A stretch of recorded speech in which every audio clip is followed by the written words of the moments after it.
कानपुर सीसामऊ विधानसभा 13 नवंबर को होने वाले बाई इलेक्शन में 2,69,770 वोटर्स अपने मताधिकार का प्रयोग करेंगे। इसमें 1,43,213 पुरुष और 1,26,558 महिला और थर्ड जेंडर का एक मतदाता शामिल है। जिला निर्वाचन अधिकारी और डीएम राकेश कुमार सिंह ने बताया कि विधानसभा उपचुनाव में जो मतदाता पहली बार अपने मताधिकार का प्रयोग करेंगे उनकी संख्या 4,921 है। इसमें 2,504 पुरुष और 2,417 महिला मतदाता शामिल हैं।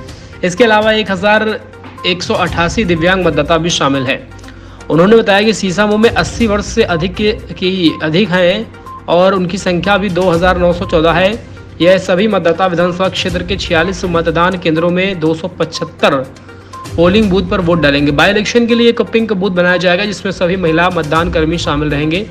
इसके अलावा एक दिव्यांग सहायक बूथ भी बनाया जाएगा जिसमें सभी दिव्यांग मतदान कर्मी तैनात रहेंगे। युवा मैनेज्ड बूथ और मॉडल बूथ भी बनाया जाएगा जिसमें मतदाता उत्साहपूर्वक पोलिंग स्टेशन पर आकर अपने मताधिकार का प्रयोग कर सके। 80 प्लस मतदाताओं के लिए पोस्टल बैलेट की व्यवस्था की गई है जिसमें कि वह घर पर बैठकर ही वोट डाल सकेंगे। 18 अक्टूबर से शुरू हो रहे नामांकन एसीएम तृतीय के न्यायालय में दाखिल किए जा सकेंगे।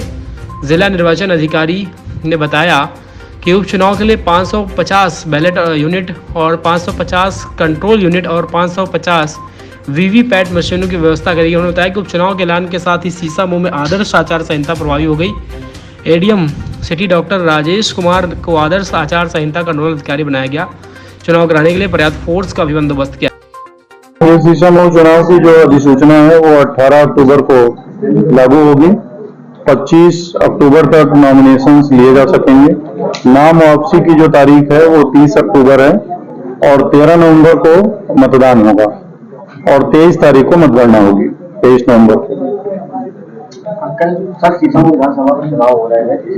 के लिए पूरी गाइडलाइन आती है। वो जब नॉमिनेशन फॉर्म लेंगे तो उस दौरान उनको भारत निर्वाचन आयोग के निर्देशों से अवगत कराया जाता है। सर, लोकसभा की जो लिस्ट थी उससे तकरीबन 1600 के तकरीबन वोटर्स जो है वो कम हो गए। हाँ, बीच में राजनीतिक पार्टियों द्वारा कुछ आरोप भी लगाए गए थे कि हम वोटर काट दिए गए। तो इस पे कम होने के पीछे मुख्य कारण क्या रहे? इसके पीछे मुख्य कारण ये है कि अगर आपने देखा होगा भारत निर्वाचन आयोग ने अभी लोकसभा चुनाव होने के पश्चात एक हाउस टू हाउस सर्वे का एक कार्यक्रम जारी किया था।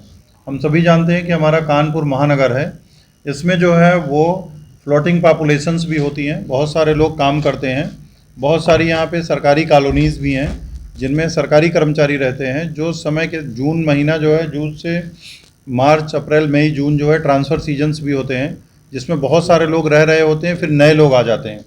तो अगर आप देखें तो जो भी नाम कटे हैं उतने ही नाम जुड़े हैं। केवल 1600 नाम जो आप बता रहे हैं उसमें बहुत सारी जगहों पे ऐसा होता है कि जहाँ पे अगर कोई आ करके रह रहा है और वर्तमान में नहीं रह रहा है। जैसे जब हाउस टू हाउस सर्वे कराया गया तो उसमें बहुत सारे ऐसे थे कि जहाँ पे रेजिडेंस नहीं था, वहाँ पे जैसे किसी मैदान या कब्रिस्तान के पते पे जो है बहुत सारे जैसे दर्ज हो जाते हैं। कोई मैदान है, कोई जो है कहीं पे शमशान घाट है। अब शमशान घाट के पते पे एक निश्चित लोग ही रह सकते हैं, 10-20 लोग, 50 लोग, बट 200 लोग, 250 लोग नहीं रह सकते। तो ऐसे जो प्रकरण होते हैं उनमें इन लोगों ने थोड़ा ठीक से जांच कराई थी। आरओ साहब ने, वहाँ के ईआरओ भी हैं, इलेक्टोरल रिवीजन ऑफिसर, तो उन्होंने ठीक से जांच कराई थी। मेरे ख्याल से चूँकि इन महानगरों की जो वोटर लिस्ट है उसमें इस तरह की चीज़ें रहती हैं, उसके कारण ही कभी कभी परसेंटेज भी कम होता है। चुनाव में जो लोग टर्नअप नहीं हो जाते उसके पीछे यही रीज़न है। लेकिन ये ज़रूर है कि कोई लिस्ट बना करके कोई भी काटने का आदेश नहीं है। हमेशा जो है फॉर्म 7 के जरिए ही काटा जाता है। फॉर्म 7 कौन भरेगा?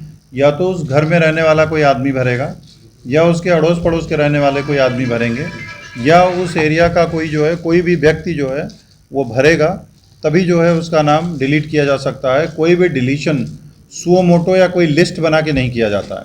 ये है। सर, हाँ, बूथ और पोलिंग सेंटर्स का इस बार मैनेजमेंट किस तरीके से रहने वाला है? देखिए, बूथ और पोलिंग सेंटर का मैनेजमेंट जो भारत निर्वाचन आयोग की गाइडलाइन है इसके बारे में बहुत क्लियर कट उसी तरह से होगा। और जो भी भारत निर्वाचन आयोग की गाइडलाइन है उस पर पर्याप्त पुलिस प्रबंधन और जो भी वहाँ पे जो क्राइटेरिया है, वल्नरेबल बूथ की जो क्राइटेरिया है, क्रिटिकल बूथ की जो क्राइटेरिया है, उसी के अकॉर्डिंग जो है वहाँ पे वो पुलिस फोर्स वगैरह डिप्लॉय